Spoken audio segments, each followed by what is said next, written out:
Good evening. Many claim to have been confused by conflicting statements in recent government speeches. Tonight we have with us a prominent member of the government who will help to make everything very much clearer. Minister, good evening. Good evening. Perhaps we could start with the national debt. I wonder if you could tell us how much the public sector borrowing requirement is for this year. We no longer have a public sector borrowing requirement. You mean we do not need to borrow any extra money this year at all? No, but we no longer have a public sector borrowing requirement. I don't understand. How are those two statements compatible? It's really very simple. We changed the name of the public sector borrowing requirement to the net cash requirement. We did not want to alarm people unnecessarily by letting them think that we needed to borrow a lot of money. So, we don't need to borrow a lot of money, then? Not really. Only about £120 billion. But isn't that rather a lot? There you are, you see. That's exactly what I was talking about. People hear the word billions and they immediately think it must be a lot of money. Why not focus on the 120 instead? That's really not a big number at all, is it? Excuse me, but it is a lot of money, isn't it? Just in my head I can work out that it is about £2,000 for every man, woman and child in the United Kingdom. Well now, it is very easy to get carried away by numbers, isn't it? At the end of the day they really don't mean very much. The important thing is what government is doing to boost the economy. I'm sorry, Minister, but I really can't let you change the subject like that. You had just said that we will have to borrow an extra £120 billion this year.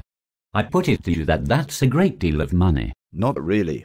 After all, it is no more than we will need to borrow next year. You mean that we will need to borrow another £120 billion next year as well? But government said it was determined to eliminate the deficit, didn't it? Actually, I think we said reduce, not eliminate. But yes, we are determined to reduce it. Very determined. I might even say very determined indeed. But isn't the borrowing requirement the same thing as the deficit? So, if it is staying the same, then the budget deficit is not reducing, is it? You know, these are very complex matters. You cannot just slash public spending, not just like that. Spending cuts would be deeply damaging to the British economy, and the health of the economy remains our prime concern. Now, can you please ask me some of the questions my press people gave you earlier? I'm sorry, Minister, but I must press you on this a little more deeply.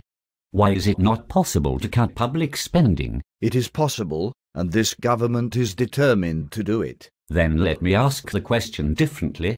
If it is possible, and government is determined to do it, why isn't it happening? It is happening. Excuse me, Minister, but it clearly is not happening. What you no longer call the public sector borrowing requirement but still need to borrow is staying the same. Therefore the deficit must be staying the same as well. I have already answered this question. Government is committed to reducing the deficit. But it cannot be done just like that.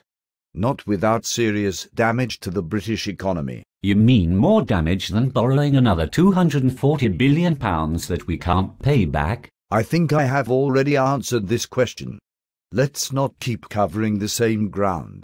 Now, please ask me one of the questions my press people gave you earlier. Are you aware, Minister, that the government is currently paying more interest on our existing debt than it receives every year in corporation tax? That is not one of the questions. Are you aware that we are currently giving away at least £7 billion a year to the European Union? That is not one of the questions. We have a strange custom at this television station, Minister.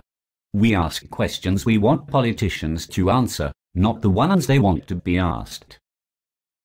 All right, then, Minister. Let me ask you one of our prepared questions. I understand that you are very happy with government's record on overseas aid. Indeed we are. We have shouldered our responsibilities to continue to help those countries out there who are less fortunate and successful than ourselves. £8 billion a year sounds a lot for a heavily indebted country to be giving away, Minister. Some might call such a policy reckless and irresponsible. Nonsense. It is no more than is fitting given Britain's place in the world. It is our responsibility to see to it that people in other countries can attain as desirable a standard of living as we enjoy in this country. And of course, one of those countries, namely Brazil, has just overtaken us in the global economic rankings. Well, there you are then. It just shows how brilliantly successful our policies have been. Thank you, Minister.